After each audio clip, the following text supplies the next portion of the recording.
Thank you. Thank you.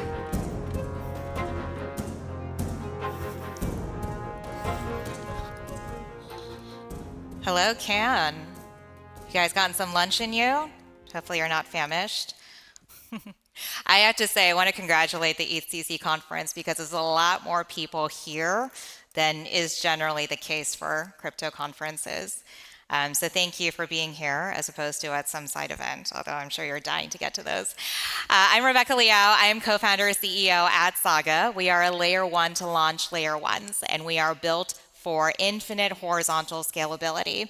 You should never run out of block space on Saga. So today, I want to focus on something specifically. When you hear layer one to launch layer ones, you probably think immediately, well, this is a modular architecture. And yes, it is. But it is entirely integrated. So the stack is verticalized. You can spin up a fully decentralized proof of stake L1 chain in a matter of seconds. And everything is interoperable. So I'll talk to you later today about how we achieve that. And why did we choose to talk about this specifically at ETHCC? Because one of the problems that still plagues the Ethereum ecosystem is liquidity fragmentation. You can build additional block space. That is no longer a difficult problem to solve. But integrating all of that block space so that you have a unified liquidity environment, that is what actually preserves your position in DeFi and allows you to ultimately accelerate growth.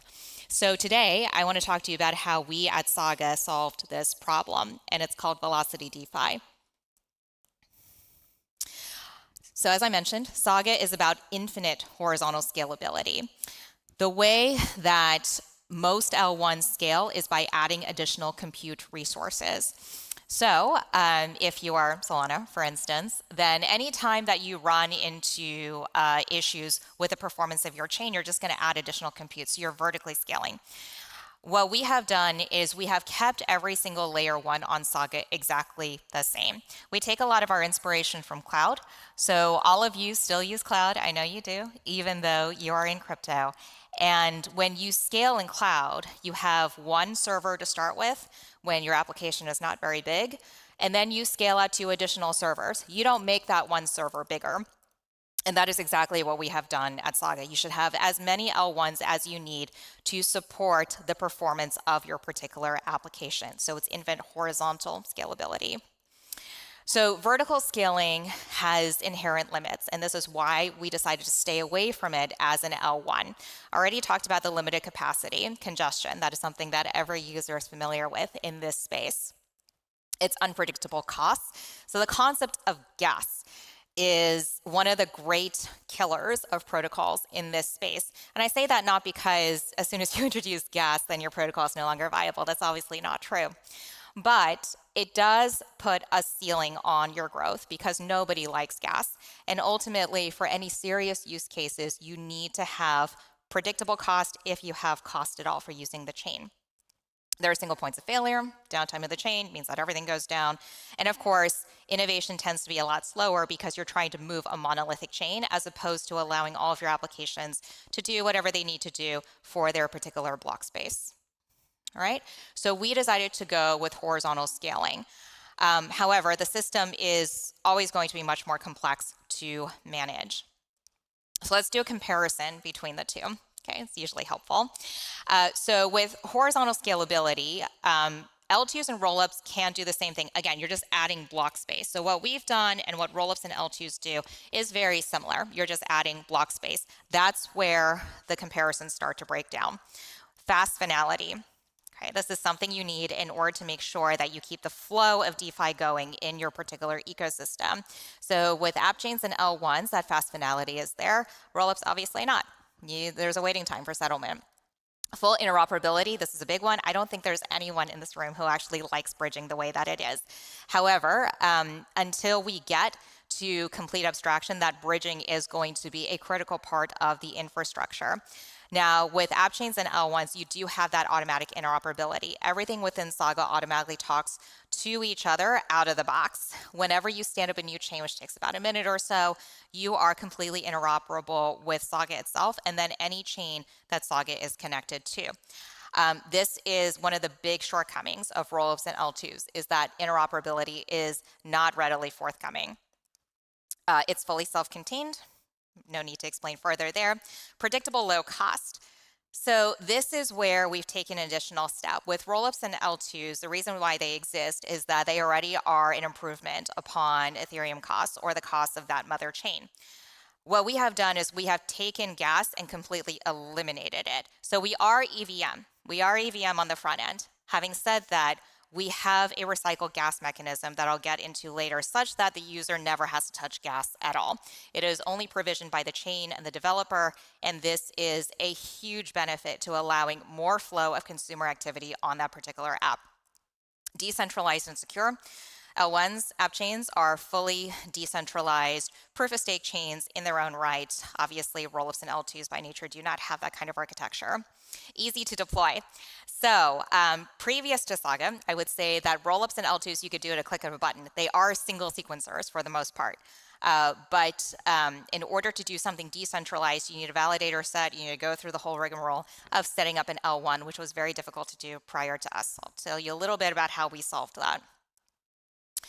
All right, so the way that each application on Saga is structured, it is hosted on parallelized and interoperable dedicated chains, which we call chainlets. So every L1 on here is known as a chainlet. They are elastically scalable with application needs. Now, what we mean by that is as you scale up, obviously, you want to add more chainlets.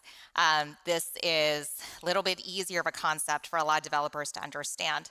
It's also the case that sometimes your application performance needs are actually going to decrease over time. Maybe you did a huge NFT mint, so you don't have those very often, and now you don't need all those chains. So you can actually deprecate the chains that you don't need and keep the ones that you do and just preserve state on the chains that you have kept behind. In the end, we have observed that this is much better all across the board for users, developers, and of course, our entire ecosystem. All right, so just to drive home the point, why did we horizontally scale as opposed to pursuing yet another rollup or L2 solution?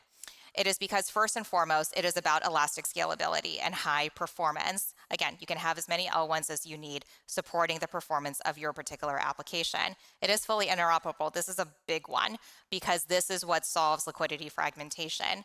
As long as the bridge experience is either impossible or it is way too difficult for users to navigate, then functionally you have completely fragmented your liquidity environment. So interoperability is a huge one, has to be out of the box, whatever block space you're standing up. There's sovereignty and flexibility in an L1. This is something that people don't really talk about too much anymore because I would say that DeFi as a whole and blockchain as a whole has become so incredibly profit driven.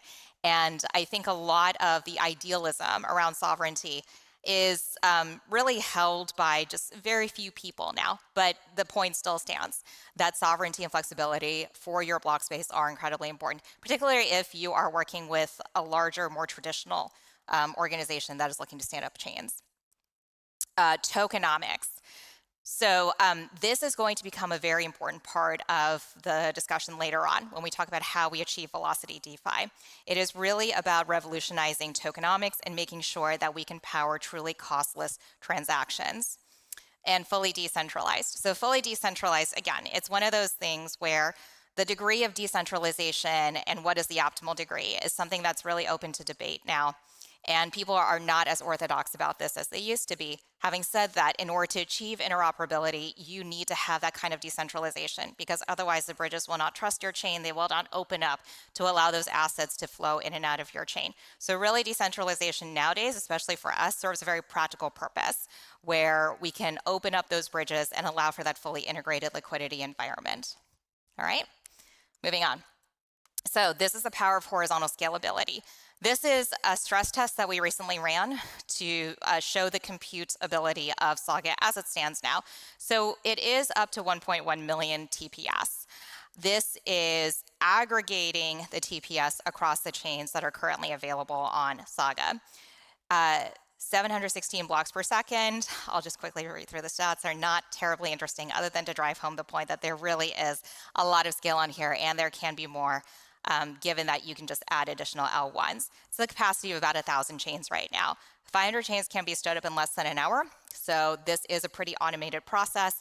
And there are 2,000 validator nodes with up to 4,000 capacity. All right, it's a highly performant chain. The reason we decided to talk about this topic today is that Vitalik has talked about the issue of scaling without interoperability. Again, this is what causes a fragmented liquidity environment. We are natively multi-chain at Saga. We have always had this problem. It wasn't that we had a layer one with a great DeFi ecosystem and then we had to scale out. We've just been natively multi-chain from the beginning. Nobody has ever built on Saga mainnet, and it was designed that way. Everybody always builds on their own layer one or set of layer ones. So this was something that we had top of mind as we were thinking about onboarding DeFi. So we have observed that our chainlet infrastructure really solves the scalability without sacrificing interoperability. So in many ways, it is the Ethereum scaling dream realized. We are EVM compatible. We are not Ethereum itself. And so what we are bringing to you here is a solution that exists for a layer one, and I think in many ways can be applied to what's happening to Ethereum today. And a lot of the traffic that we have right now is actually inherited from Ethereum because of that EVM compatibility. So let's get into it. We launched at ETH Denver 3 months ago, our liquidity integration layer. And Little, as we call it, is our DeFi layer. This is the way in which assets can be transferred back and forth between any of the chains within Saga and then in and out of other ecosystems as well, as long as Saga bridges to those. So fragmented liquidity leaves users incredibly frustrated, obviously. Anytime that someone needs to touch extensive bridging, they usually stay away from those transactions. And so what we wanted to do is make it seem as though you are entering this ecosystem of multiple chains on Saga. Nevertheless, it's going to feel like a monolithic chain experience. That's the reason behind liquidity integration layer. So what is it exactly? So once a chain is originated, it takes about a minute on Saga. It is stood up with all the necessary bridging infrastructure such that that chain is no longer an island. So out of the box, it is fully interoperable with everything within Saga. And then again, any chain that we bridge in and out of with other ecosystems as well. Every chainlet is connected to one another and to the Saga mainnet. There's no need for manual bridging any longer. And this sort of automated routing is ultimately noticed first and foremost by the user. So we thought about the developer experience in terms of standing up a new chain and not having to worry about any of this liquidity integration or bridging infrastructure, but ultimately it is in service of the user, because when they are trying to bring assets to Saga and then ultimately have those assets flow to other chains within Saga, they need to have that integrated experience. All right, so one key driver of this, in addition to the interoperability piece, is removing the gas. So slowly but surely, we're seeing this scaling solution come together. So first and foremost, we had to solve fragmentation. So we've solved fragmentation. The ecosystem is fully integrated. Now let's talk about the fact that gas remains one of just the weirdest innovations in this space. It was appropriate for the time, but I think as we scale out, we recognize that if you really are going to have a serious number of consumers on here, and you're also going to have very large organizations adopting this technology, then you need to solve the gas problem. So we have removed gas from tokenomics entirely. The Saga token is never, ever used for gas. That has been true since the beginning. Okay, so gas is useful for congestion control, but chains have started to use gas as a value accrual mechanism, and that actually it doesn't work. It just flat out doesn't work. I don't think I need to elaborate too much more to this particular room, but that just no longer works. You have to find another way to accrue protocol revenue. It cannot be the case that your protocol can only grow as the user experience gets worse. All right, you want the user experience on crypto to ultimately be more seamless, and you also want to make money along the way. So how do we get rid of gas? Let's touch on that piece first, and then I'll talk about the revenue generation. But what we do is recycle gas tokens. I'm not going to go into all the technical aspects of this because it's quite extensive, but put it this way, we are fauceting gas on the back end to fulfill the gas requirement on EVM. Okay, so there is still the technical requirement of gas. That doesn't go away because we're ETH.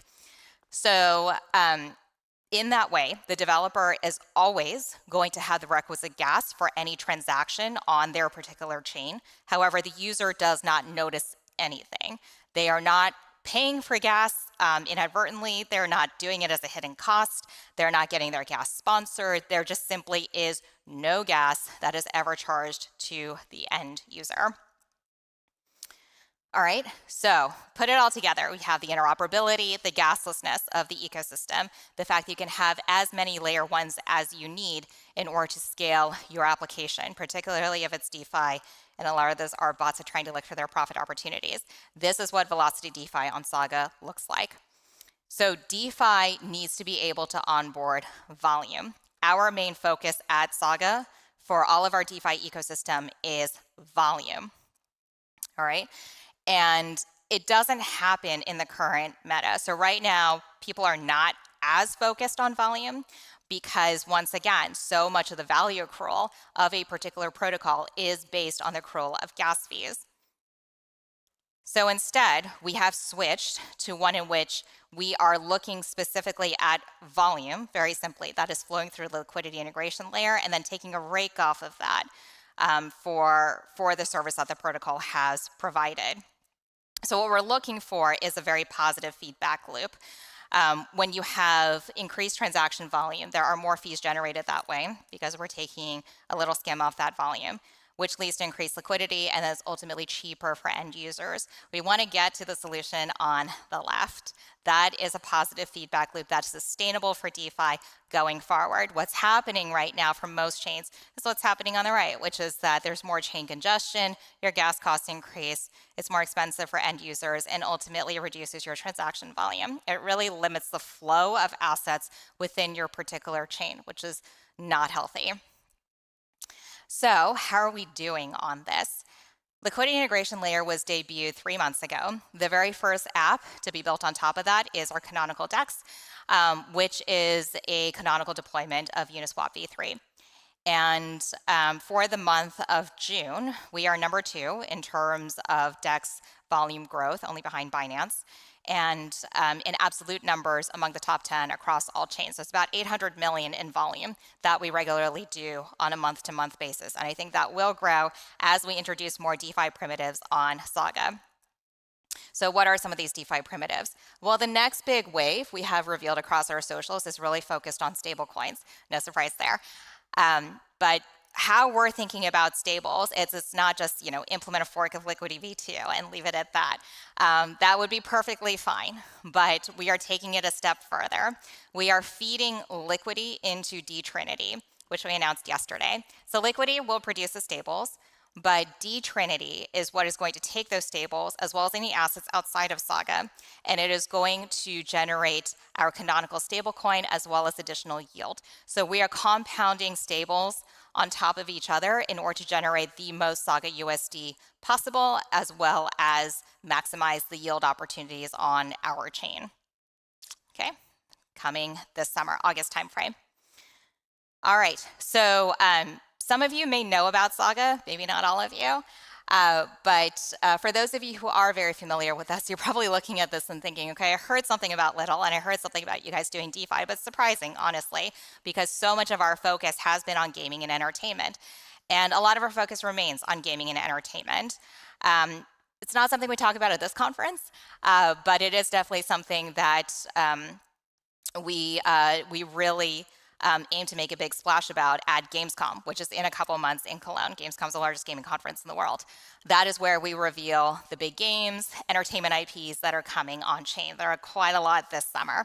This is the breakthrough summer for any sort of Web2 IP coming on chain on Saga, particularly in the form of AI agents. How does it feed into DeFi? Because the way that the ecosystem is architected, I think this is true, not just for us, it would be true for any layer one out there. But there is a concentration effect. So the higher the percentage of TVL that you have that's outside of DeFi, the better the yield opportunities ultimately end up being. So you don't want this to just be a pure liquidity, scheme stacked on top of each other. You actually want outside capital to come flowing in. And that is where gaming and entertainment becomes crucial. What we have told all the apps that we work with in gaming and entertainment is you never have to see a token. If you want a token of your own because you're more adventurous, go for it. You can tokenize your AI agent. You can have a token in your game. That's great.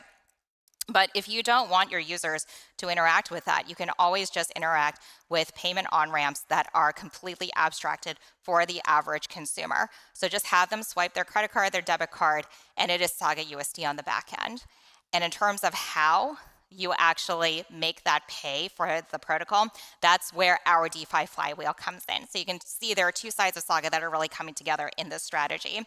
It is Velocity DeFi, but it is also our highly robust gaming and entertainment vertical. All right, so with that, more faster is the theme for this year. You can see that we are really hurtling towards numbers that we haven't seen before at Saga for sure, but I think across the space as well. And it really started with the fact that we needed to solve liquidity fragmentation in this space. And to the extent that this is at all valuable to the greater Ethereum community, as members of the ETH community, we wanted to offer this to you. Thanks so much, guys. Take care.